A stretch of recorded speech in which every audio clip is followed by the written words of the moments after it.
Je m'appelais autrefois Khalil ibn Rachid al-Hadrami. Aujourd'hui, ce nom figure toujours sur mes papiers, mais il n'est plus dans mon cœur. J'ai 24 ans, du moins c'est ce que dit le calendrier. Mais honnêtement, mon âme porte des cicatrices et des souvenirs qui semblent s'étendre sur plusieurs vies. J'écris ces mots aujourd'hui, loin des montagnes de l'Hadramaout, dans un endroit où je peux enfin respirer sans regarder par-dessus mon épaule.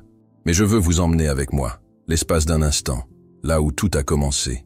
Un monde qui semble appartenir à une autre époque, et peut-être même à un autre moi. J'ai grandi avec un destin scellé, avant même de savoir parler. J'étais l'aîné de Rachid al-Hadrami, chef de l'une des tribus les plus craintes et respectées de l'Est du Yémen. Cela signifiait qu'un jour, je serais le Serk, le successeur. Mon père était l'image même de l'autorité. Il était grand, avec une longue barbe grise lui tombant sur la poitrine, et ses yeux semblaient déchiffrer vos pensées avant même que vous ne les exprimiez. Lorsqu'il parlait dans les assemblées, le silence régnait. Même le vent semblait l'écouter. Le territoire de notre tribu était vaste. Des montagnes calcaires, des vallées cachées où l'eau était un miracle et où chaque goutte valait plus que de l'or.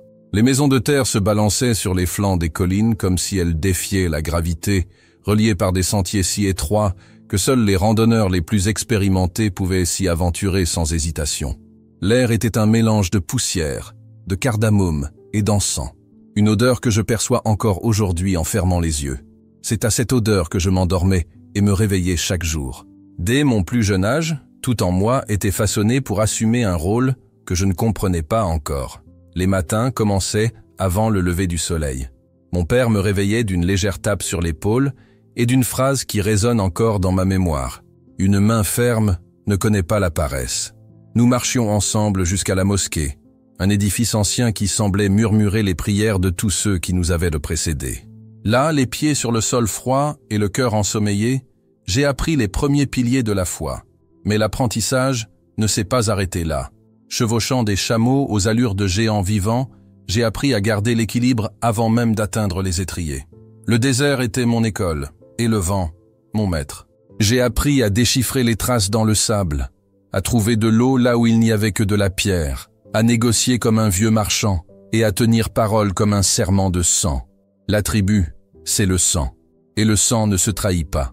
C'était la leçon que mon père répétait le plus souvent, avec un tel sérieux qu'elle semblait une loi écrite dans le désert lui-même.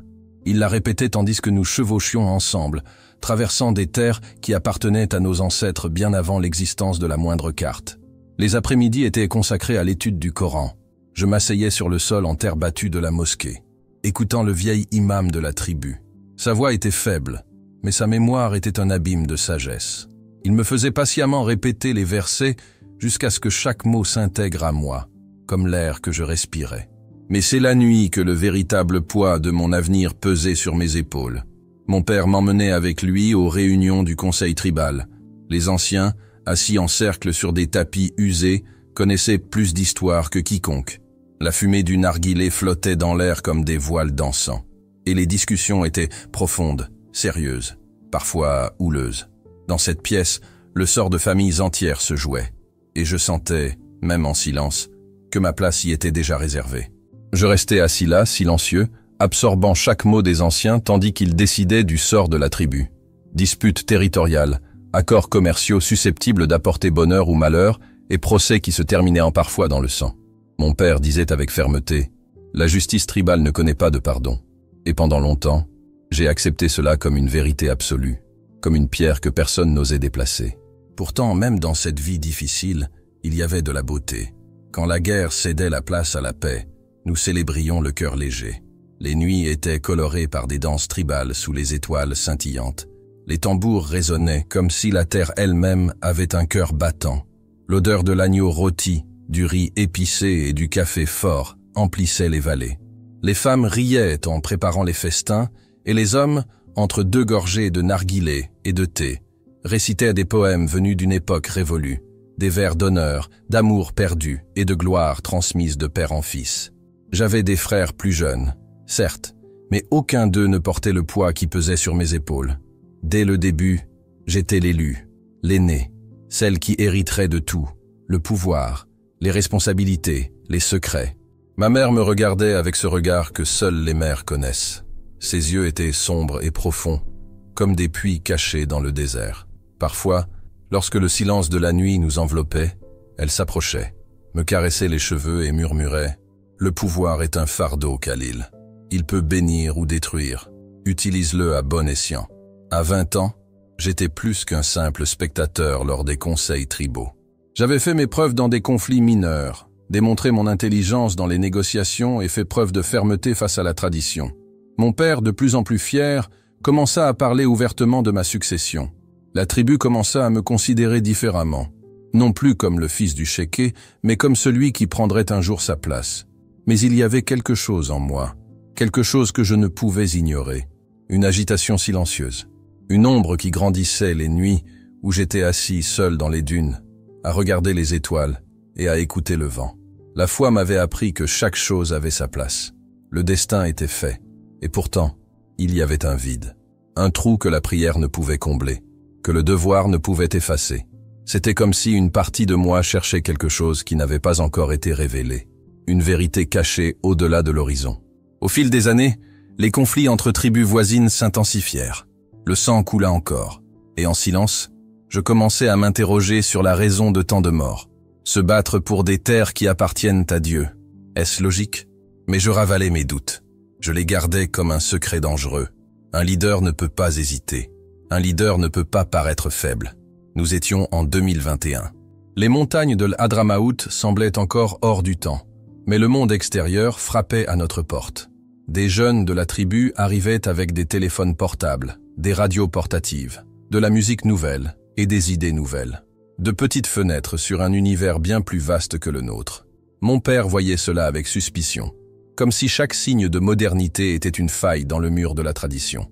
Mais même lui ne pouvait arrêter l'arrivée du temps. C'est à ce seuil, entre l'ancien et le nouveau, entre le devoir et le doute, que ma vie a commencé à basculer. Ce qui allait suivre n'était inscrit dans aucun parchemin tribal. Rien n'était prédit dans les étoiles. Mais maintenant je sais, c'était la main de Dieu qui me guidait, m'éloignant de ce que je croyais être ma destinée, et me rapprochant, pas à pas, de qui je suis vraiment. C'est pendant le mois sacré du Ramadan que la maladie est arrivée, telle une tempête surgie de nulle part, au cœur du désert. Au début, on aurait dit la fatigue habituelle du jeûne, peut-être aggravée par la chaleur étouffante, plus intense que jamais cette année-là. Mais il est vite devenu évident qu'il ne s'agissait pas seulement du poids du soleil ou de la faim. Quelque chose de plus sombre approchait, et aucun des anciens de la tribu ne pouvait dire exactement de quoi il s'agissait. La fièvre m'a emporté par une nuit torride, alors que je dormais dans ma chambre de pierre et d'argile. Je me suis réveillé trempé de sueur, le corps secoué de violents frissons, comme si un vent glacial m'avait traversé les entrailles. Tous mes muscles tremblaient, et ma poitrine brûlait à chaque respiration, comme si l'air était brûlant. Ma mère a essayé de me toucher, mais elle a reculé de peur. Ma peau brûlait comme du fer au soleil. Effrayé, mon père fit venir Abou Salim, le guérisseur de la tribu, un homme aussi vieux que le monde, aux mains noueuses par le travail, et aux yeux témoins de naissances et de morts, à n'en plus finir. Il arriva avec son vieux sac en cuir, rempli de racines, de feuilles séchées et de fioles de verre contenant des liquides sombres qui dégageaient une odeur de terre humide et quelque chose d'autre, ancien. La fièvre du désert, murmura-t-il, les yeux plissés, après m'avoir examiné de ses doigts sûrs et expérimentés. Mais ça ne ressemble à rien d'autre que j'ai jamais vu. Ces mots étaient lourds, un tremblement que même lui ne pouvait dissimuler. Les potions étaient amères, faites à partir d'herbes qui semblaient venues d'un autre temps. On appliquait des compresses, on murmurait des prières autour de moi, et le parfum de l'encens brûlait doucement dans l'air. Mais rien n'y faisait. La fièvre ne faisait que monter, et les jours se transformaient en un flou de douleur, de délire et d'ombre. Ma vision vacillait. Les murs de la pièce tournoyaient comme si le monde s'écroulait. J'entendais des voix lointaines, comme des murmures sous-marins, les prières de ma famille, les chants du Coran récités avec ferveur à mes côtés. J'étais là, mais aussi absent, coincé entre le présent et l'au-delà. Ma mère refusait de me quitter. Son regard était embrumé par l'inquiétude et les nuits blanches. Parfois, elle me caressait le visage avec des linges mouillés et murmurait « Combat, Khalil. Tu dois rentrer. La tribu a besoin de toi. » Mais les mots semblaient provenir d'un monde toujours plus lointain. En moi, Tout n'était que confusion, une tempête sans nom. Le 5e jour, alors que tout le monde était épuisé, que les médicaments étaient épuisés et que mon père commençait silencieusement à se préparer au pire, quelque chose a changé. L'aube n'était pas encore tout à fait levée, et le désert baignait dans son rare silence. Cet instant avant le chant du premier oiseau, avant que le vent ne se remette à souffler.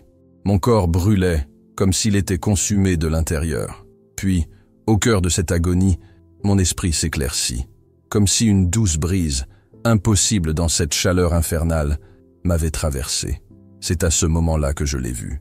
Au début, je pensais que c'était juste une autre vision qui me hantait, une part de mon délire. Mais cette présence avait quelque chose de différent. Elle était solide, réelle, plus réelle que le sol sous mes pieds. Debout dans un coin de ma chambre, dans la pâle lumière lunaire qui filtrait par la petite fenêtre, se tenait une silhouette vêtue de blanc. Sa robe flottait légèrement, même sans vent.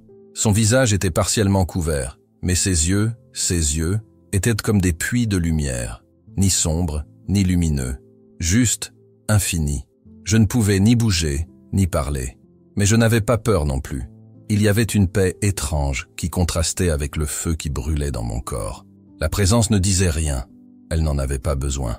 C'était comme si elle parlait directement à mon esprit. Et pour la première fois depuis des jours, j'ai ressenti autre chose que de la douleur, de l'espoir.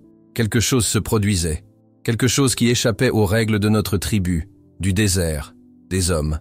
Et dans ce moment de silence entre fièvre et lumière, entre ce qui est et ce qui pourrait être, j'ai su que ma vie ne serait plus jamais la même. Ce n'était pas la robe blanche que portèrent les hommes de ma tribu pour la prière du vendredi. Celle-ci était différente. Elle ne semblait pas faite de tissu, mais de lumière. Une douce lumière vive qui flottait autour de la silhouette, comme si elle faisait partie intégrante de l'air. L'homme devant moi dégageait une sérénité qu'aucune âme au monde ne pouvait égaler. Son regard, profond et calme, exprimait une compassion si immense que, pour la première fois, je me suis senti pleinement perçu. Il s'approcha de mon lit d'un pas qui ne touchait pas le sol. En s'approchant, je remarquai des cicatrices sur ses poignets, de vieilles marques, luisantes d'une faible lueur, comme des blessures guéries par le temps. La chaleur de sa présence était différente du feu qui consumait mon corps. C'était comme la fraîcheur d'une oasis retrouvée après une longue marche dans le désert. Cela ne rafraîchissait pas seulement ma peau, mais quelque chose de bien plus profond. Et puis il a parlé. Khalil. C'était bien ça mon nom. Mais ça ne m'avait jamais semblé pareil. Ce n'était pas le ton rauque de mon père, ni la douceur protectrice de ma mère. Il y avait quelque chose de plus dans cette voix, comme si chaque syllabe me rappelait à la vie, à un but, à une vérité que je ne connaissais pas encore, mais qui semblait couler dans mes veines depuis toujours. Je t'aime. 2 mots, simples. Mais lorsqu'ils quittèrent ses lèvres, ils détruisirent tout ce que je croyais de moi-même. Ce n'était pas un amour exigeant. Il ne s'accompagnait d'aucune exigence, d'aucune obligation, ni d'espoir projeté par d'autres. Il était pur, propre, vaste, comme le ciel qui recouvre le désert les nuits les plus calmes. Je me sentais dépouillé de tout, peur, fierté, douleur, et pour la première fois, libre. Les larmes sont venues sans prévenir, mais ce n'étaient pas des larmes de souffrance, c'étaient des larmes de soulagement, les larmes de quelqu'un qui avait porté un poids trop longtemps et qui le lâchait enfin sur le sol. C'était comme respirer pour la première fois après des années de noyade. J'ai essayé de parler. Je voulais lui demander qui il était, d'où il venait, ce que tout cela signifiait. Mais ma voix ne sortait pas. Pourtant, il me comprenait, comme si chacune de mes pensées provenait directement de son âme. Puis il m'a tendu la main. Il ne m'a pas vraiment touché, et il n'en avait pas besoin. Quand sa paume s'est ouverte vers moi, j'ai senti la fièvre retomber. J'ai senti le feu se dissoudre en moi, cellule par cellule, jusqu'à ce que seul le silence et la paix subsistent. La douleur avait disparu comme si elle n'avait jamais existé. C'était comme si la mort, qui planait sur moi depuis des jours, avait été invitée à sortir. « Cherche-moi », dit-il avec un sourire qui semblait contenir toute la tendresse de l'univers. « Et tu me trouveras. » Et puis il commença à s'éteindre. Lentement, comme une bougie qui s'éteint lentement. Mais même après son départ, la lumière qu'il avait apportée resta en moi, emplissant chaque recoin de la pièce, et quelque chose en moi aussi. Mon cœur battait différemment, comme s'il avait été remplacé, comme s'il battait désormais pour quelque chose de plus grand. Quelques heures plus tard, ma mère entra dans la pièce d'un pas fatigué. En me voyant, Elle s'arrêta. Elle resta là, silencieuse, comme si elle n'en croyait pas ses yeux. Ma peau était à nouveau froide. La fièvre avait disparu. Mes yeux, autrefois ternes et perdus, brillaient maintenant d'une clarté inexplicable. Quand Abou Salim vint m'examiner, ses mains touchèrent mon front, mon poignet, ma poitrine. Il resta silencieux quelques instants. Puis il regarda simplement ma mère et murmura « C'est un miracle ». Et même lui, le vieux guérisseur qui ne croyait qu'à ce qu'il pouvait sentir avec ses doigts, ne trouvait aucune explication. Mais je le savais. J'ai su que ma vie avait franchi une ligne invisible. J'avais été touché par quelque chose, ou quelqu'un, qui n'était pas de ce monde. Et à cet instant, un nouveau chemin s'est dessiné devant moi. Allah a béni le futur cher, déclara Abou Salim devant tout le monde, les mains levées au ciel.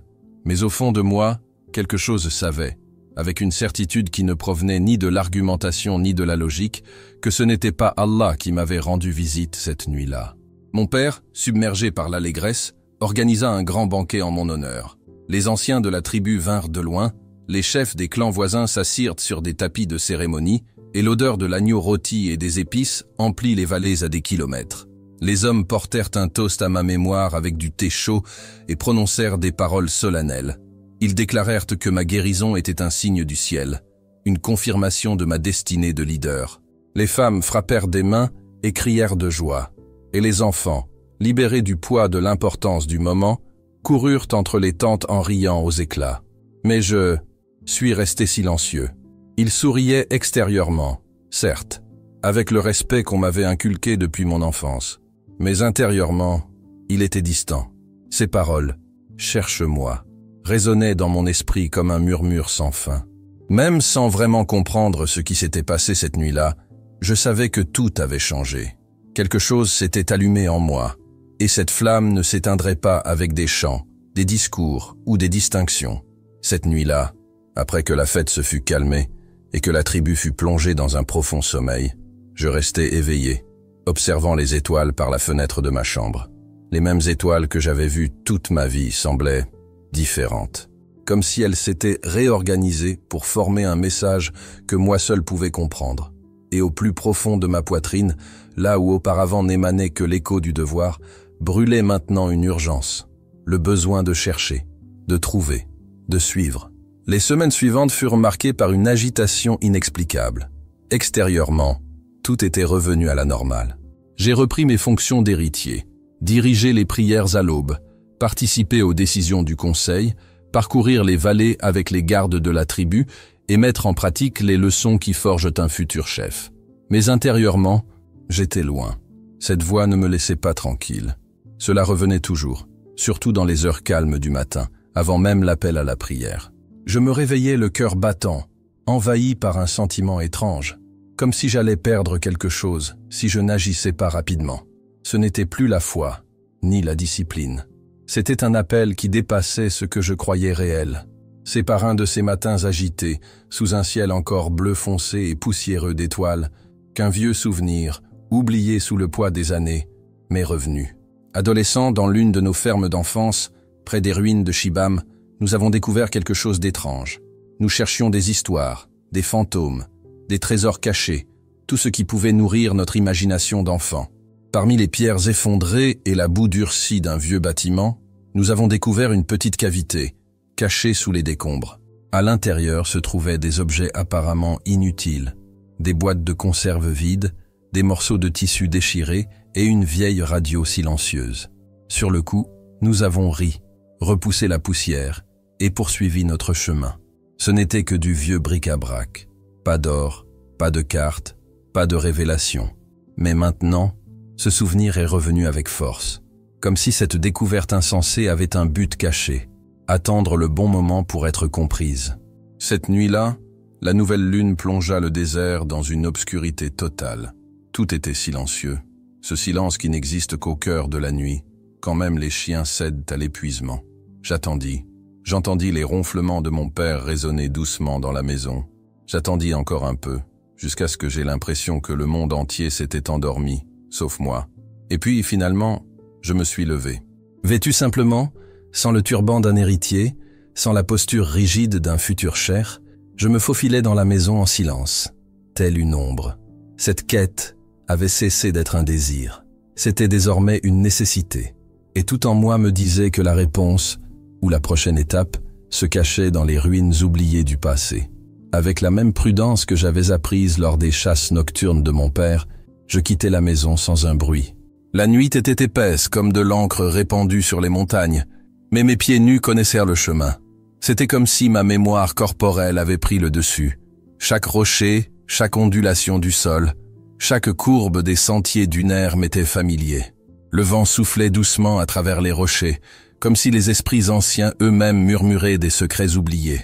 Les étoiles, seuls témoins de ce voyage solitaire, projetaient leur froide lumière, juste assez pour me maintenir sur la bonne voie sans trop en révéler. Lorsque j'atteignis les ruines près de Shibam, mon cœur battait fort, un battement de cœur mêlé d'excitation et de peur. L'endroit semblait différent sous le couvert de la nuit. C'était comme si l'absence de lumière avait éveillé une vérité cachée dans les pierres. Des ombres se déplaçaient entre les murs brisés, créant des silhouettes qui dansaient au gré du vent.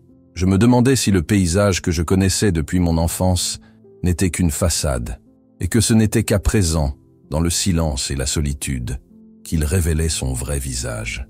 La recherche de la cavité cachée prit plus de temps que prévu.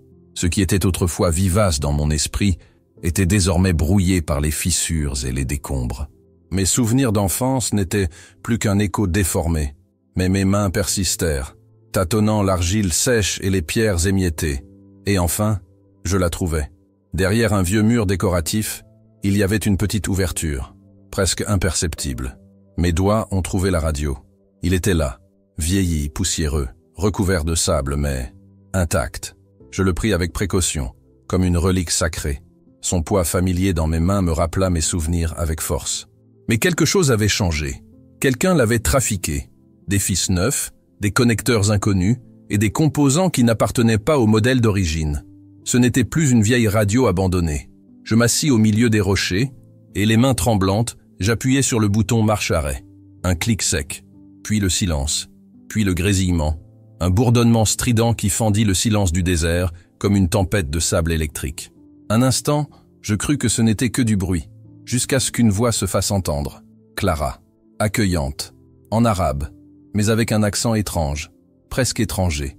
Puis elle dit « Car Dieu a tant aimé le monde qu'il a donné son Fils unique, afin que quiconque croit en lui ne périsse point, mais qu'il ait la vie éternelle. » Les mots m'ont frappé, comme un éclair perçant les ténèbres de mon âme, Fils unique, vie éternelle. Des concepts que, jusque-là, j'avais perçus avec suspicion, comme des idées lointaines, appartenant à d'autres peuples, à d'autres histoires. Mais maintenant, ils brillaient en moi avec la même chaleur que celle que j'avais ressentie cette nuit-là, lorsque l'homme en blanc m'avait rendu visite.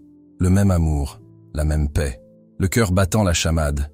J'ai ajusté la fréquence avec précaution, craignant que le moindre bruit ne brise cette connexion. La voix a continué. Ce n'était pas un sermon comme ceux que je connaissais. C'était différent, intime, profond.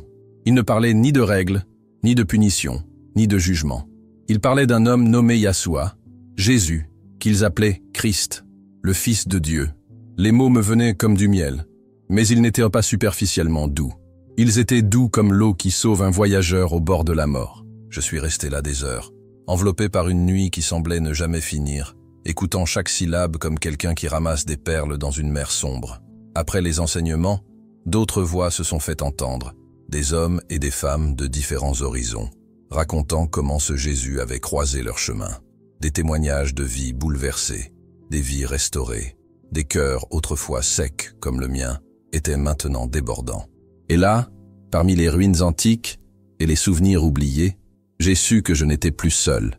Certaines des histoires que j'entendais sur cette fréquence lointaine provenaient de personnes comme moi, élevées dans des traditions fortes, anciennes et incontestables, mais qui ressentaient néanmoins en elles un appel à quelque chose de plus profond.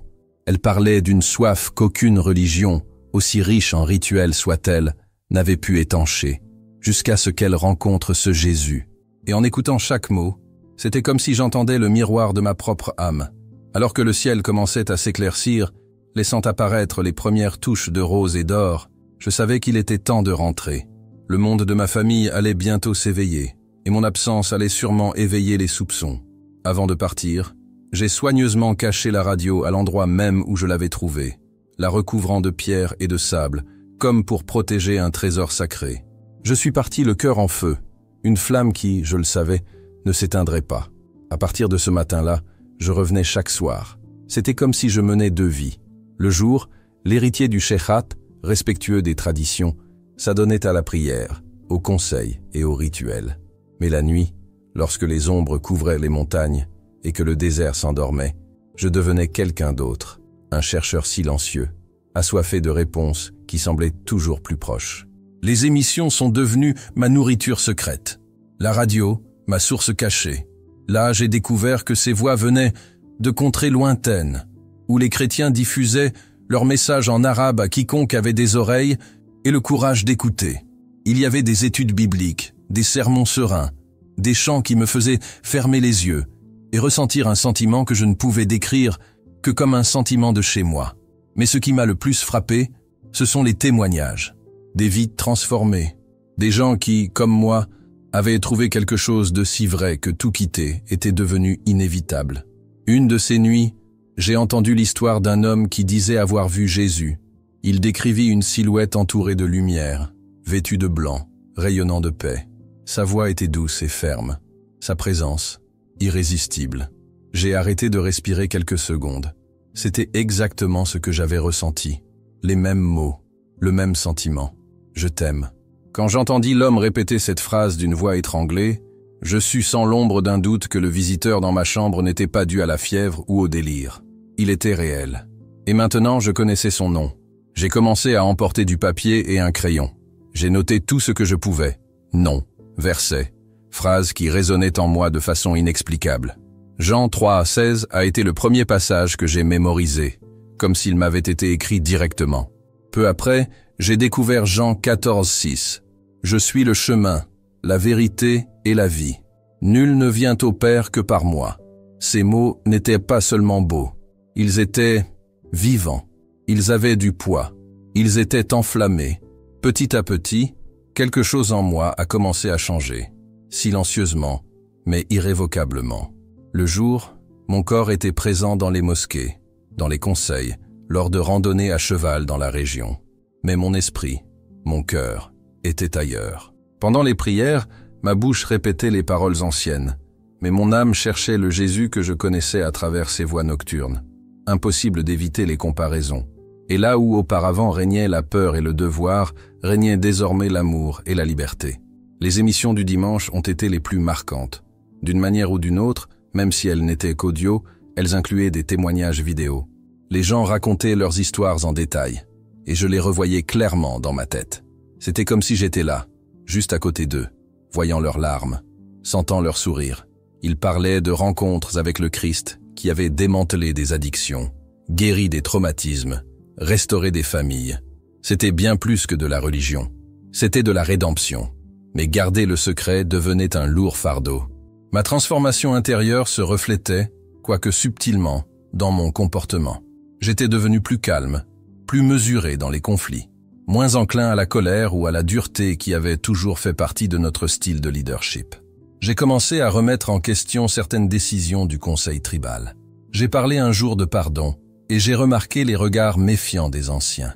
Mon père m'observait souvent en fronçant les sourcils. Quelque chose avait changé et il le savait. La tension entre ces deux mondes grandissait en moi, telle une fissure invisible qui, peu à peu, creusait un espace entre les pierres. D'un côté, l'héritage du sang et de la tradition, le poids du nom que je portais. De l'autre, une foi nouvelle, fragile et puissante à la fois, qui m'appelait d'une voix que je ne pouvais et ne voulais ignorer. Je savais qu'à un moment donné, l'un des deux camps finirait par céder.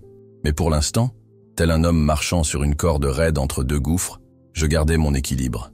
Ou du moins j'essayais. Il y avait encore de l'espoir. L'espoir que Dieu me montrerait comment recoller les morceaux, comment traverser ce désert sans abandonner complètement mes racines, ni renier la vérité que je commençais enfin à comprendre. Les mois qui suivirent furent comme une traversée d'un pont étroit suspendu entre deux mondes, et je sentais le vent des deux côtés me pousser. Le jour, je portais le nom et l'héritage de Khalil ibn Rashid al-Hadrami, le fils aîné du cheikh, destiné à régner avec constance, comme mon père avant moi. Mais à la tombée de la nuit, Me retrouvant seul parmi les pierres anciennes de Shibam, une autre version de moi-même s'éveillait, celle qui cherchait quelque chose de plus profond que la tradition, de plus vrai que le pouvoir, la voix de cet homme en blanc, et tout ce qu'il représentait. Vivre entre ces deux réalités commençait à me peser, et je pouvais à peine le cacher. De petites fissures apparurent dans ma façade. Je dormais moins, je parlais moins, et ma mère, qui semblait née avec le don d'écouter même en silence, fut la première à le remarquer. « Khalil », dit-elle un matin, tandis qu'un parfum de café et de cardamome embaumait la maison, « tu as l'impression que le poids du monde repose sur tes épaules. » Ses yeux, aussi sombres que des puits profonds, scrutèrent mon visage comme s'ils cherchaient une réponse que ma bouche refusait de donner. « Qu'est-ce qui te ronge, mon fils ?» J'avais tant de choses à dire, tout raconter. Les voix, les vers, l'amour que j'avais ressenti cette nuit fiévreuse, et le nouveau monde qui était né en moi depuis. Mais je me suis contenté d'un sourire forcé, aussi faible que la dernière braise d'un feu. Ce sont juste les responsabilités, maman. Les attentes, l'avenir. Elle n'y croyait pas, je le sais. Mais elle n'insista pas non plus. Comme toutes les mères sages, elle choisit d'attendre, car certaines vérités n'éclosent qu'au bon moment. Ce que je ne pouvais lui dire, je ne pouvais pas non plus l'exprimer devant les conseils tribaux. Ici, parmi des hommes habitués au bruit des armes et au poids de l'orgueil, tout écart par rapport à la norme était perçu comme une faiblesse. Et pourtant, quelque chose en moi ne pouvait plus accepter cette logique. Lors d'une de ces réunions, où nous débattions de la question de savoir si nous devions riposter contre une tribu voisine pour une invasion mineure de territoire, quelques chameaux, peut-être accidentellement, avaient franchi la ligne que nous avions tracée dans le sable. Je n'en pouvais plus. « Père », dis-je, sans même me rendre compte que ma voix s'était déjà élevée. Ne serait-il pas plus sage de tenter d'abord une solution pacifique? Un accord équitable qui évite un bain de sang de part et d'autre? La pièce se figea. Tous les regards se tournèrent vers moi, comme des lames qu'on dégaine. Et le pire, c'était celui de mon père. Il y avait là quelque chose que je n'avais jamais vu auparavant. Non seulement de la désapprobation, mais une ombre de déception. Il se pencha légèrement en avant, s'appuyant sur son bâton comme s'il pesait plus lourd que d'habitude. « Négocier avec force », dit-il lentement. « Relève de la sagesse. Mais négocier avec faiblesse, c'est ouvrir la porte au mépris. » Silence. Et puis, comme si mes paroles n'étaient que du vent, les anciens ont repris la discussion, plus rigidement cette fois, comme pour réaffirmer la logique tribale que j'avais osé remettre en question. J'ai baissé les yeux. Je savais que j'avais franchi une ligne invisible. Dans cette culture, la valeur d'un homme ne se mesurait pas à la justice qu'il offrait, mais à la peur qu'il inspirait. Et moi, j'essayais de parler de paix dans un monde façonné par l'honneur et la vengeance. Mais ce qui leur paraissait une faiblesse était en moi une conviction, parce que quelque chose de plus grand avait déjà été planté dans mon cœur, et cela grandissait, bien que silencieusement, comme une graine sous le sable. Au fil des jours, même les rituels les plus sacrés ont commencé à se transformer en un champ de conflit intérieur. Chaque fois que je m'agenouillais pour les 5 prières de l'islam, j'avais l'impression que mes paroles volaient sans but, tels des oiseaux égarés dans le ciel. Le son du Coran, autrefois réconfortant, résonnait désormais comme des coquilles vides, belles à l'extérieur, mais creuses à l'intérieur. La vérité que je cherchais semblait avoir migré ailleurs, vers quelqu'un. C'est dans les moments de silence, quand personne ne me voyait, que j'ai découvert où résidait cette vérité. Les prières que j'avais commencé à réciter, silencieusement, à Jésus, non pas avec des formules apprises par cœur, mais avec mes propres mots, étaient chargées d'une paix que je n'avais jamais éprouvée auparavant. C'était comme s'il m'écoutait vraiment, comme si, même sans réponse audible, sa présence était là, vivante, présente. Une de ces nuits, en revenant des ruines, la poussière du désert collée à mon corps et le cœur lourd de questions, ma bouche s'ouvrit d'elle-même. « Jésus, si tu es vraiment celui que je crois, alors montre-moi ce que je dois faire, parce que je ne peux plus vivre comme ça, divisé. » Il n'y eut pas de réponse forte, pas de miracle, pas d'éclair dans le ciel. Mais quelque chose en moi, calme, stable, commença à grandir. Une certitude tranquille, comme la brise avant la tempête. Petit à petit, j'ai compris que ce choix inévitable approchait, et qu'il me coûterait bien plus que du confort ou de la réputation. Il pourrait tout me coûter. La foi que j'avais découverte grâce aux émissions chrétiennes ne pouvait plus être un simple secret nocturne. C'était une vérité vivante, qui commençait à imprégner mes journées. Cela s'est manifesté lors d'une fête tribale, une célébration ancestrale célébrant une victoire guerrière ancestrale. Les tambours battaient bruyamment, les voix chantaient des poèmes de gloire et de vengeance, tandis que les danses imitaient des scènes de bataille. Moi, qui avais toujours été touché par ces traditions, je ne pouvais plus que les observer en silence. Rien en moi ne bougeait, ni la fierté ni l'appartenance. Les paroles des chants, qui prônaient la destruction des ennemis comme preuve de bravoure, me frappèrent comme des pierres. Et tout autour de moi, je remarquais les regards. Certains curieux, d'autres méfiants. Au milieu de la foule excitée, j'entendis un murmure qui me transperça comme un couteau. L'avenir semble lointain ces derniers temps, a commenté l'un des anciens à un autre. Peut-être que le poids du leadership dépasse ses capacités, mais ce n'était pas le poids du leadership qui m'écrasait, c'était le poids de la déception. Chaque jour où je prétendais être le fils que tout le monde attendait, fort, dévoué, inflexible, était un jour où je trahissais à la fois ma famille et la foi nouvelle qui commençait à germer en moi. La tension montait en moi comme de la vapeur sur le point de percer le métal. Et la seule issue était les ruines de Shibam, où je pouvais enfin laisser tomber tous mes masques. Là, sous le ciel étoilé et devant la radio qui était devenue mon berger invisible, je priais en silence, mais le cœur ouvert comme jamais auparavant. Jésus, j'ai péché. Pardonne-moi la violence que j'ai acceptée, la dureté dont j'ai hérité. Montre-moi le chemin, ton chemin. J'ai commencé à tout confesser. Peur, doute, cicatrices.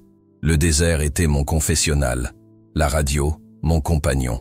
Et une nuit, alors que le vent secouait les ruines, j'ai entendu quelque chose qui a tout changé.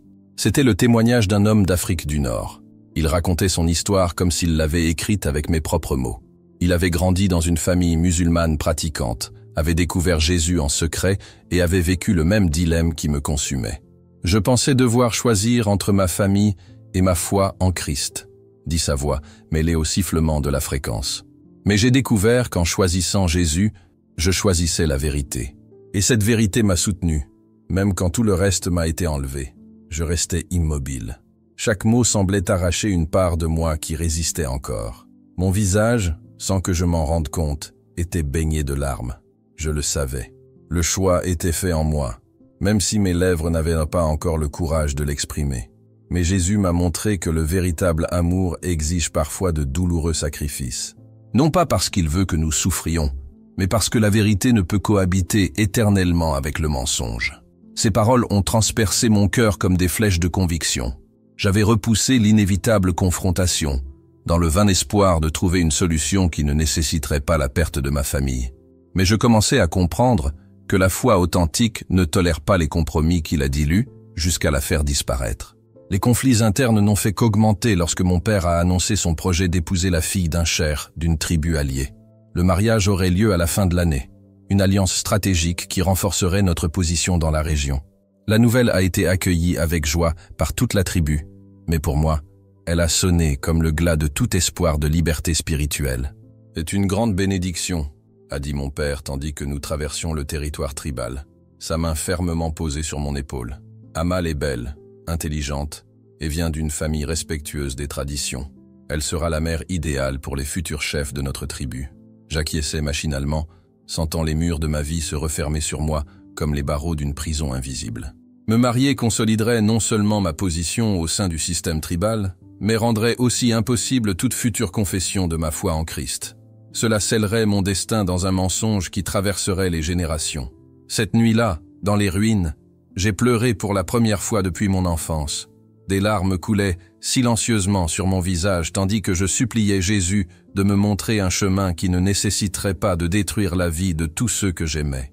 Mais au fond de mon cœur, je connaissais déjà la réponse. La pression a finalement atteint son paroxysme lors d'une réunion tribale visant à discuter de la sanction à infliger à un jeune homme accusé de blasphème, pour avoir publiquement remis en question certains aspects de la tradition islamique. Les anciens se sont demandé si ce délit justifiait l'expulsion de la tribu, ou une sanction encore plus grave. En écoutant les arguments et en voyant la peur dans les yeux de l'accusé, j'ai compris que je prédisais mon propre avenir si mon secret était révélé. Cette prise de conscience m'a frappé comme un coup de poing dans le ventre, mais elle m'a apporté une douloureuse clarté. Je ne pouvais plus repousser l'inévitable. La vérité, murmurai-je pour moi-même, à peine audible, mais avec le poids d'une décision qui allait tout changer. Révéler ma foi n'était pas une impulsion passagère, mais un tsunami qui se préparait à l'horizon de ma conscience depuis des mois. Je savais que les conséquences seraient dévastatrices, mais je savais aussi que continuer à vivre dans le mensonge revenait à trahir Jésus et mon âme. J'ai choisi mon moment avec le soin d'un stratège militaire préparant son dernier combat. C'était un vendredi soir, après les prières à la mosquée, où les familles se réunissaient traditionnellement pour discuter de questions importantes. Mon père était de bonne humeur ce soir-là, heureux d'apprendre qu'un léger conflit territorial avait été résolu en notre faveur. La maison embaumait la cardamome et la cannelle, des senteurs que ma mère avait soigneusement infusées en préparant du thé sucré et des dattes pour accompagner la conversation familiale. Mes jeunes frères et sœurs jouaient dans un coin, leurs rires emplissant l'air d'une innocence sur le point d'être ternie par ce que j'allais révéler. « Père » commençai-je, ma voix étrangement calme malgré la tempête qui faisait rage en moi. « J'ai besoin de te parler de quelque chose d'important. » Il leva les yeux de sa tasse de thé, montrant l'intérêt désinvolte de quelqu'un qui s'attend peut-être à une consultation sur une stratégie tribale ou à une demande de conseil sur un mariage à venir. « Bien sûr, mon fils, tu as toujours mon attention. » Ma mère s'approcha, les yeux brillants de cette chaleur si particulière qu'elle réservait au moment en famille. Mes frères, sentant la gravité du moment, baissèrent la voix jusqu'à ce que le silence emplisse la pièce. J'ai pris une profonde inspiration, conscient que mes prochains mots pourraient changer nos vies pour toujours. Pendant ma maladie, il y a quelques mois, j'ai eu une vision. J'ai commencé. Un homme vêtu de blanc est venu vers moi et m'a parlé. Mon père hocha la tête, un sourire fier aux lèvres. Oui, tu l'as mentionné. C'était une bénédiction d'Allah, un signe que tu es destiné à la grandeur. Sa voix n'était pas douce mais ferme, tranchant l'air comme une lame. Je secouai la tête, ressentant le poids de la vérité que je devais dire. Ce n'est pas Allah qui m'a rendu visite, c'est Jésus, le Fils de Dieu. Le silence qui suivit était si épais que je pouvais entendre mon propre battement de cœur. Mon père resta immobile, sa tasse de thé à mi-chemin entre ses lèvres, comme si le temps s'était arrêté. Ma mère émit un bruit étrange, les mains jointes sur sa poitrine. « Qu'as-tu dit » demanda-t-il, sa voix n'étant qu'un murmure empli de danger. La coupe tremblait dans ses mains avant qu'il ne la pose soigneusement sur la table, comme si ce simple acte exigeait toute sa force. « J'ai étudié le christianisme », ai-je poursuivi, les mots coulant comme l'eau qui brise un barrage. J'ai appris à connaître Jésus, son amour, son sacrifice pour l'humanité. Il est le vrai chemin, Père. Il est la vie éternelle. Mon père se leva lentement, la confusion sur son visage cédant la place à l'incrédulité, qui se transforma rapidement en une fureur que je n'avais jamais vue auparavant. Ses yeux, habituellement si contrôlés, brûlaient d'un feu féroce, comme s'il venait de l'enfer lui-même. « Vous blasphémez !» rugit-il, sa voix résonnant dans la maison comme le tonnerre. Vous reniez la foi de vos ancêtres, la foi qui a soutenu cette famille pendant des générations. » Ma mère se mit à pleurer, un sanglot silencieux qui la secoua de tout son corps. Mes jeunes frères coururent vers elle, effrayés et désemparés par l'intensité de la confrontation. L'aîné, Ahmad, me regarda avec horreur et incrédulité. « Je ne renie pas Dieu », répondis-je, ferme malgré la peur qui me parcourait l'échine. Je découvrais le vrai Dieu. Jésus m'a révélé un amour que je n'avais jamais ressenti auparavant, une paix si profonde qu'elle dépassait toute compréhension. Mon père s'est mis à arpenter la pièce nerveusement, les mains tremblantes de colère. Il semblait possédé, empoisonné par une influence extérieure. « Qui t'a mis ces hérésies dans la tête ?» a-t-il demandé d'une voix pleine de mépris. J'ai pris une profonde inspiration et j'ai répondu « Personne ne m'a corrompu. C'est Jésus lui-même qui s'est révélé à moi, dis-je, ma voix devenant plus forte à chaque mot. Il m'a appelé par mon nom, il m'a dit qu'il m'aimait, et cet amour, Père, l'islam n'a jamais pu me le témoigner. Mais en regardant mon père dans les yeux, j'ai vu quelque chose de plus effrayant que la colère. Une froideur calculée, aussi froide que l'acier d'un conseil où l'on décide de lourdes sanctions. Ses mains cessèrent de trembler, et lorsqu'il reprit la parole, sa voix était dure, comme du métal forgé au feu. « Écoute bien, Khalil ibn Rachid, dit-il en utilisant mon nom complet, comme s'il émettait un décret. Tu as jusqu'à l'aube pour renoncer à cette folie, demander pardon à Allah et revenir sur le droit chemin. » Il s'arrêta, comme s'il avait besoin de se préparer à ce qui allait suivre, si définitif que même lui ressentait le poids de la décision. « Sinon, poursuivit-il dans un murmure qui glaça l'air, je jure par Allah que je te tuerai de mes propres mains. Je préférerais pleurer sur la tombe d'un fils honorable que vivre dans la honte d'un apostate. » Ma mère laissa échapper un cri d'angoisse, un son rauque qui venait du plus profond de son âme.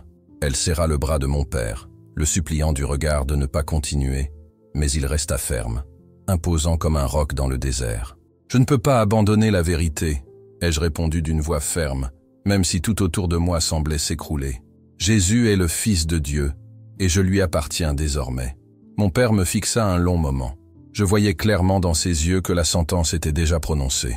Le fils qu'il avait élevé, l'héritier de sa tribu, avait tout simplement cessé d'exister pour lui à cet instant. « Alors, tu n'es plus mon fils, » dit-il d'une voix tranchante comme une lame. « Si l'aube se lève et que tu restes sous mon toit avec cette hérésie dans le cœur, j'accomplirai mon serment. » Il se retourna et partit, laissant un silence lourd, dense, presque palpable.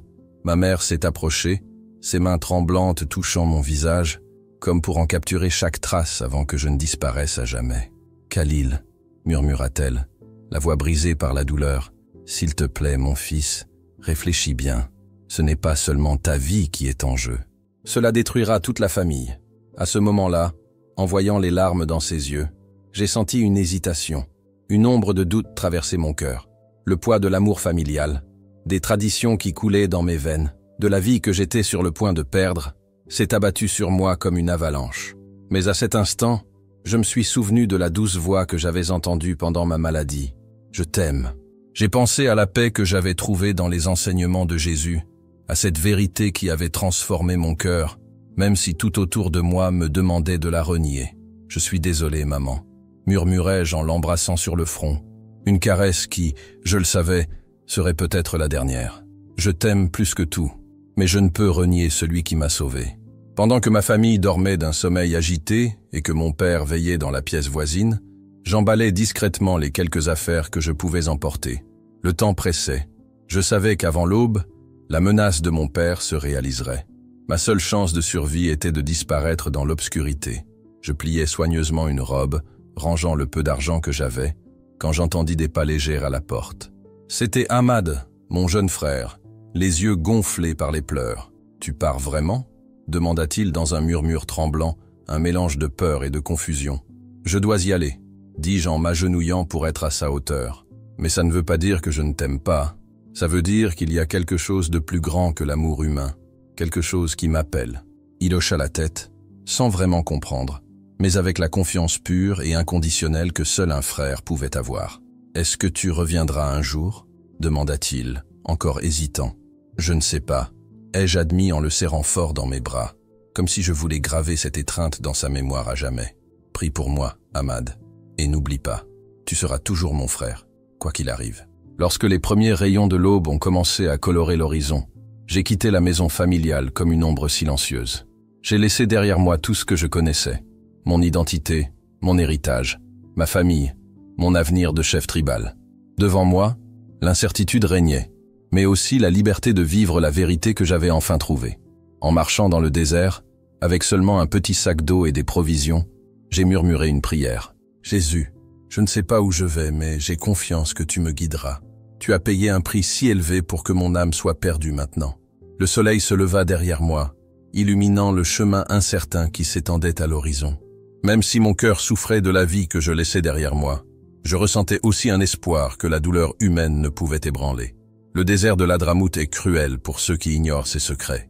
En marchant sous un soleil de plomb, j'ai réalisé que malgré toute mon éducation tribale, rien ne m'avait préparé à être un fugitif. Chaque pas quittant la terre de ma famille était un pas vers l'inconnu, mais aussi vers la liberté que je commençais à goûter pour la première fois de ma vie. Le premier jour, le soleil brûlant du désert me frappait comme des marteaux invisibles, me brûlant la peau et sapant mes forces. Je marchais d'un pas ferme vers le sud, essayant de m'éloigner des territoires que régnait mon père. Je savais que lorsqu'il découvrirait ma disparition, il avait déjà envoyé des hommes à ma recherche. Ma seule chance de survie était de garder mes distances, toujours un coup d'avance. La soif me prit plus tôt que prévu. La petite gourde qu'il portait s'épuisa trop vite dans la chaleur impitoyable. Mes lèvres se gercèrent, ma langue gonfla, et des mirages commencèrent à se jouer aux confins de mon champ de vision, créant des images que mon corps fatigué crut presque réelles. Le deuxième jour, déjà au bord du désespoir, alors que je croyais que tout cela n'était qu'une erreur, une silhouette apparut au loin.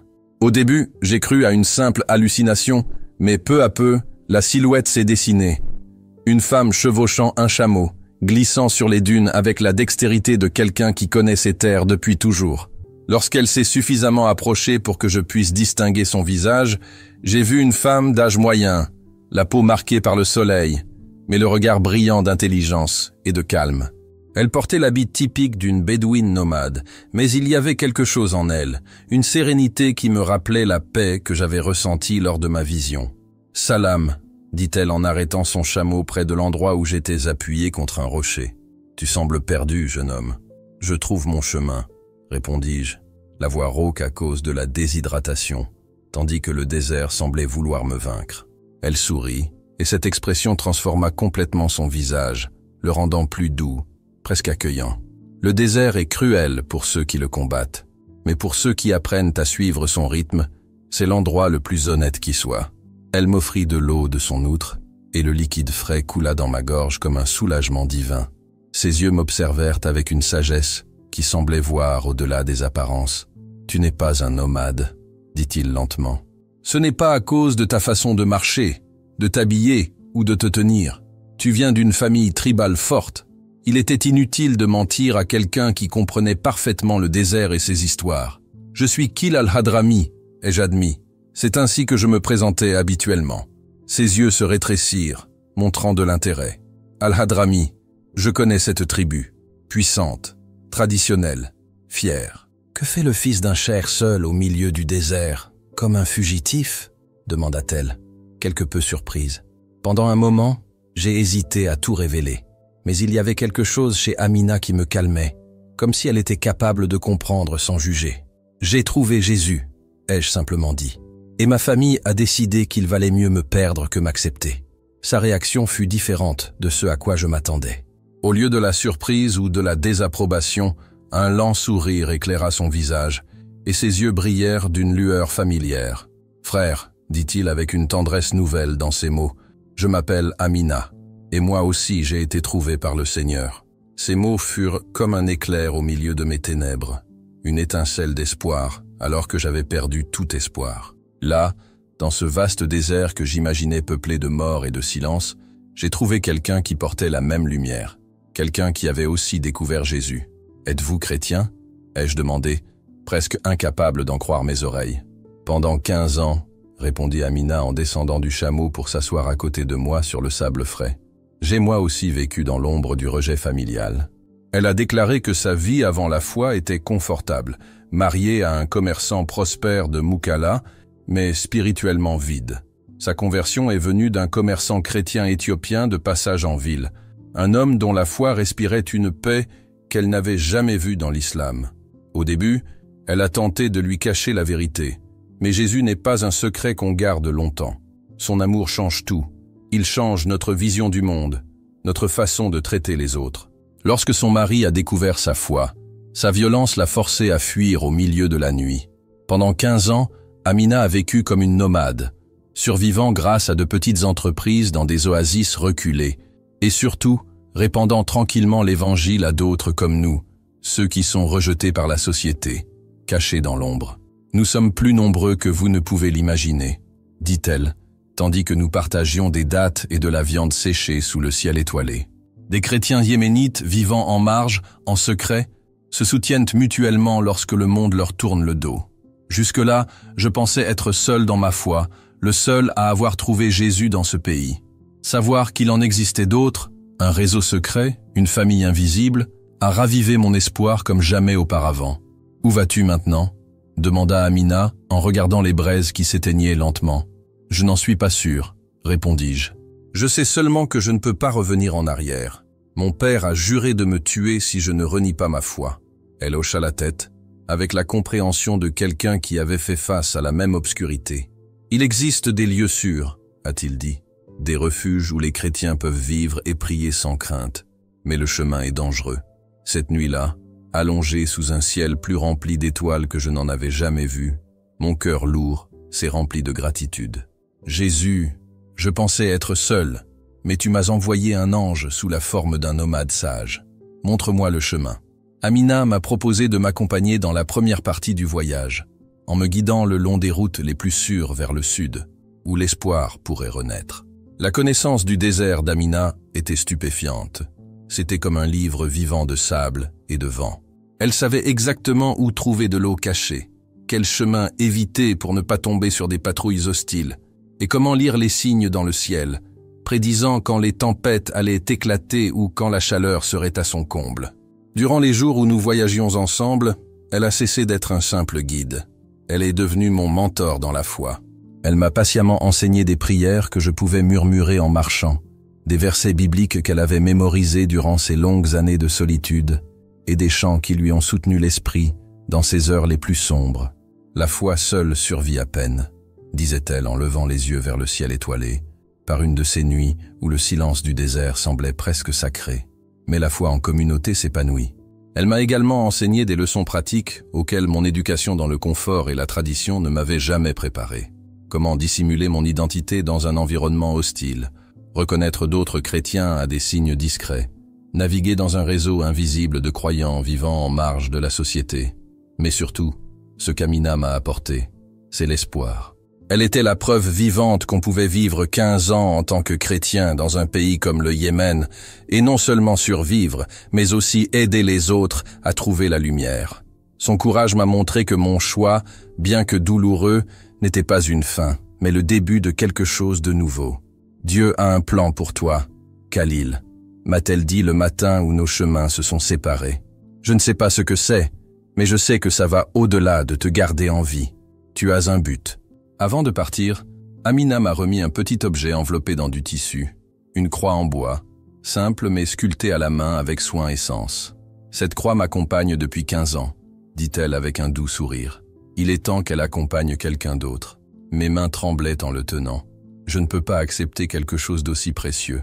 La foi grandit quand on la partage, répondit-elle, les yeux brillants de conviction. Et je suis sûr que tu auras besoin de te rappeler souvent que tu n'es pas seul. En route vers le sud, laissant derrière moi la seule personne qui comprenait pleinement ma situation, j'emportais avec moi bien plus que des provisions et de l'espoir. J'emportais avec moi la certitude que Jésus avait guidé chaque étape de ma fuite, jusqu'à ce que je rencontre une femme dont la foi avait été façonnée par le même feu qui me transformait. Le voyage depuis cette rencontre jusqu'à la frontière sud du Yémen fut une véritable épreuve de foi. Pendant des semaines, j'ai erré à travers des terres dangereuses, me cachant le jour dans des grottes et des ruines antiques, et avançant sous le voile de la nuit, guidé par les étoiles que j'avais appris à lire comme une carte sacrée. Les dangers étaient constants. Des patrouilles qui pouvaient me reconnaître, des bandits assoiffés de proies faciles, et le désert, impitoyable et mortel pour quiconque manquait un pas ou manquait d'eau. Mais chaque fois que je pensais ne plus pouvoir continuer, une force plus grande me soutenait, une force qui ne pouvait venir que du divin. Il y eut des nuits où, épuisé et presque à court de provisions, je rencontrais des bergers bédouins qui, ignorant tout de mon histoire, m'accueillirent avec l'hospitalité légendaire du désert, partageant nourriture et eau comme des offrandes sacrées. D'autres fois, perdu dans des territoires inconnus, je suivis des volées d'oiseaux qui, tels des guides silencieux, me conduisirent vers des oasis cachées où je pus reprendre des forces et me ressourcer. Durant ces nuits solitaires, sous le manteau infini des étoiles, Jésus semblait murmurer à mon cœur. Je serrais fort la croix de bois qu'Amina m'avait donnée, et chaque jour, je ressentais la confirmation silencieuse de sa présence. À chaque obstacle surmonté, mon amour pour toi se prouve encore davantage. Le réseau de chrétiens secrets dont Amina m'avait parlé s'est avéré bien plus vaste et organisé que je ne l'avais imaginé. Grâce aux signes subtils et aux mots de passe qu'elle m'avait enseignés, j'ai pu trouver et entrer en contact avec d'autres croyants, des personnes qui, comme moi, vivaient dans l'ombre, offrant un abri temporaire, de la nourriture et, surtout, un soutien spirituel. Dans un petit village près d'Aden, j'ai été accueilli par une famille chrétienne qui m'attendait. Ils avaient appris sur Internet qu'un jeune converti avait besoin d'aide pour traverser la frontière en toute sécurité. Pendant 2 semaines, cette maison est devenue mon refuge, attendant le moment propice pour franchir la prochaine étape. Le patriarche de la famille, un homme nommé Youssouf, rayonnait de la paix de quelqu'un qui a trouvé un but dans la souffrance. Le témoignage de ceux qui ont choisi le Christ plutôt que les privilèges est puissant, m'a-t-il dit. Il faut que les autres sachent que c'est possible. Durant mon séjour parmi eux, j'ai assisté à des réunions secrètes où de petits groupes de chrétiens yéménites se réunissaient pour prier et étudier la Bible. J'ai vu des familles entières qui avaient tout sacrifié pour leur foi. J'ai entendu des récits de conversion encore plus dangereuses que la mienne, ce qui a élargi ma compréhension de ce que signifie faire partie du corps du Christ. Nous ne sommes pas des victimes, a déclaré une jeune femme tenant son bébé dans ses bras. Nous sommes des conquérants qui avons trouvé quelque chose de plus précieux que toute sécurité terrestre. Nous sommes la preuve vivante que Jésus appelle son peuple de toutes les nations. Ces paroles ont résonné dans mon cœur comme une révélation. Jusque-là, je n'avais perçu mon cheminement que comme une perte, un abandon du passé. Maintenant, je commençais à comprendre qu'il s'agissait d'une conquête, une entrée dans une famille spirituelle qui transcende le sang et les traditions. Le plan pour mon évasion définitive du Yémen exigeait prudence et patience. Youssouf avait des contacts au port d'Aden, des hommes qui aidaient les réfugiés chrétiens à embarquer pour des pays où la foi pouvait s'épanouir sans crainte. Mais le timing devait être parfait. Les autorités redoublaient de vigilance en raison de rumeurs concernant un réseau de conversion. « Ton père a mis ta tête à prix », me confia Youssouf un soir, le visage grave. « Ta conversion a dépassé les frontières de ta tribu. Certains l'aperçoivent comme une menace. La nouvelle que mon histoire était devenue une question de sécurité nationale m'a apporté un mélange de fierté et de peur. D'un côté, mon témoignage avait eu un impact. De l'autre, le danger était plus grand que je ne l'avais imaginé. « Tu le regrettes ?» demanda Youssouf en me fixant du regard.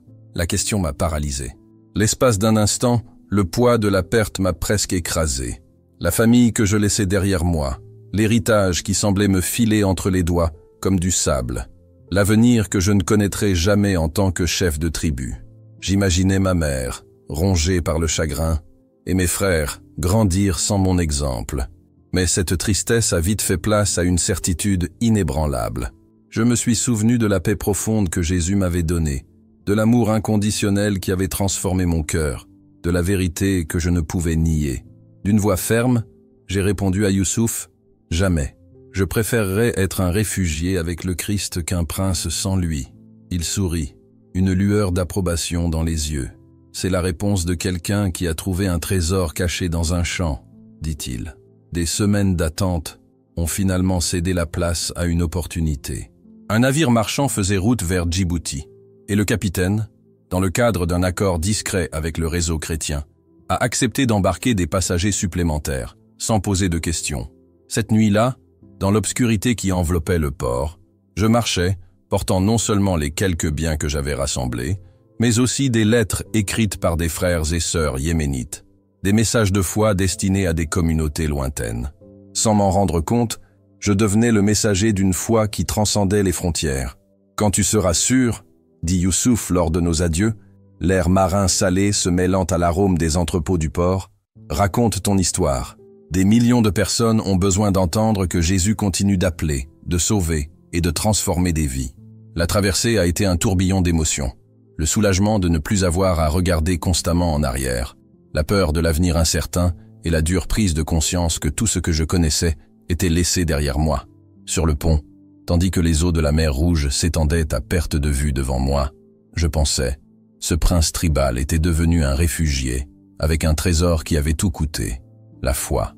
J'ai murmuré au vent, « Tu vaux plus que tout ce que j'ai perdu. » Je savais que Jésus entendait chaque mot. Lorsque j'ai finalement posé le pied sur un sol étranger, à Djibouti, j'ai ressenti le poids du passé, mais aussi la promesse d'un nouveau départ. Le monde au-delà du Yémen était bien plus vaste et complexe que je ne l'aurais imaginé. Il y avait des portes ouvertes, certes, mais aussi des obstacles qu'il me fallait encore apprendre à surmonter. Pourtant, je n'étais jamais vraiment seul. Le réseau des chrétiens, silencieux et discret, dépassait les frontières, et je me suis vite retrouvé accueilli par une église locale qui m'attendait à bras ouverts. Pour la première fois, je pouvais célébrer ma foi sans crainte, chanter des louanges à tue-tête, ouvrir ma Bible sans hésitation, participer aux cultes ouverts. « Bienvenue, frère », m'a dit un homme qui m'a serré dans ses bras comme s'il portait l'affection de toute la communauté. Votre histoire nous est déjà parvenue, avant même vous.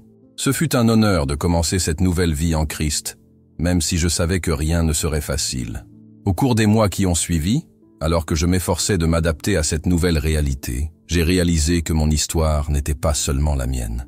Elle faisait partie d'un tout plus grand, d'une tapisserie vivante, reliant mon expérience à celle de nombreuses autres personnes qui avaient choisi de suivre leur foi face à l'adversité. J'ai commencé à partager mon témoignage dans les églises, lors de rencontres avec d'autres réfugiés, partout où ma voix pouvait rayonner. J'ai parlé de l'homme en blanc qui est apparu dans ma maladie, des mots « je t'aime » qui ont tout changé, du prix payé, mais aussi de la récompense de suivre Jésus. J'ai vu les larmes monter dans les yeux de ceux qui m'écoutaient, et cela m'a donné de la force. « Votre histoire me donne de l'espoir », a déclaré une femme, les yeux brillants d'une nouvelle lumière, après une telle rencontre. Si Jésus a pu vous trouver dans les montagnes du Yémen, il peut me trouver ici. Plus tard, je me suis impliqué dans des organisations qui soutenaient les réfugiés de pays musulmans, convertis comme moi. Ma maîtrise de l'arabe, ma connaissance des traditions tribales et mon expérience personnelle ont fait de moi un pont entre des mondes qui semblaient si éloignés. Mais ce qui m'a le plus touché, c'est lorsque j'ai commencé à recevoir des lettres, des messages secrets qui traversaient les frontières grâce au même réseau qui m'avait aidé à m'échapper. Des jeunes Yéménites qui avaient entendu parler de mon histoire voulaient en savoir plus sur cette foi qui m'avait tant coûté. Une lettre en particulier m'a fait monter les larmes aux yeux. Elle venait de mon frère Ahmad, plus âgé maintenant, apparemment plus mûr que je ne l'avais jamais été face aux complexités du monde dans lequel nous vivons. « Frère », écrivait-il d'une écriture différente de celle que je connaissais, « je ne comprends pas tout ce qui t'a conduit à ce choix, mais j'ai beaucoup réfléchi à tes paroles avant ton départ. Tu es dans mes prières, même si mon père m'interdit de prononcer ton nom. Ma mère pleure encore la nuit. Tu nous manques, Khalil. Je crois que certains d'entre nous commencent à se demander s'il y avait quelque chose dans ton parcours que nous n'avons pas compris. Cette lettre a ravivé l'espoir en moi. Ce n'était pas seulement l'absence de ma famille qui, à elle seule, suffisait à remplir mon cœur de joie. C'était comme si une graine avait été plantée et que des questions commençaient à germer. Mon témoignage silencieux touchait peut-être même les cœurs que j'avais laissés derrière moi. Cette nuit-là, tenant la lettre contre ma poitrine, j'ai prié, « Jésus, si tu pouvais utiliser mon histoire pour atteindre le cœur de mon frère, à des milliers de kilomètres, et après tant de silence, je suis convaincu que tu peux faire des miracles encore plus grands. Je prie pour que Dieu touche le cœur de ma famille et leur ouvre les yeux sur la vérité qu'il m'a révélée. 2 ans se sont écoulés depuis que j'ai quitté le Yémen, et la vie que je mène aujourd'hui est bien différente de l'avenir que j'imaginais en tant qu'héritier du pouvoir tribal. C'est une vie plus simple en biens matériels, mais infiniment plus riche en sens et en but. Chaque jour, j'offre à Jésus la douleur d'être loin de ma famille, mais aussi la joie de savoir que je suis exactement là où il veut que je sois. Mon histoire est devenue mon ministère. Chaque mot que je partage est un témoignage vivant que Jésus continue d'appeler son peuple, de toutes les nations, tribus et cultures. Chaque réfugié chrétien que je rencontre et que j'accueille est la preuve évidente que l'amour de Dieu ne connaît pas de frontières. Je suis toujours Khalil ibn Rashid al-Hadrami, au plus profond de mon cœur. Mais aujourd'hui, je suis aussi un enfant de Dieu, membre d'une famille qui s'étend à travers le monde et jusqu'à l'éternité. J'ai échangé un héritage terrestre contre un héritage céleste, et je peux affirmer avec certitude que c'est la meilleure affaire que j'ai jamais faite. Les montagnes de l'Hadramout demeurent ma terre ancestrale, et, si Dieu le veut, j'y retournerai un jour pour proclamer ouvertement la vérité que j'ai trouvée dans le désert. Jusqu'à ce jour, je vis chaque instant comme un témoignage vivant que l'amour du Christ peut toucher n'importe quel cœur, n'importe où, quel qu'en soit le prix. Car lorsque Jésus dit « Je t'aime », aucune force sur terre n'est capable de faire taire la réponse d'un cœur transformé.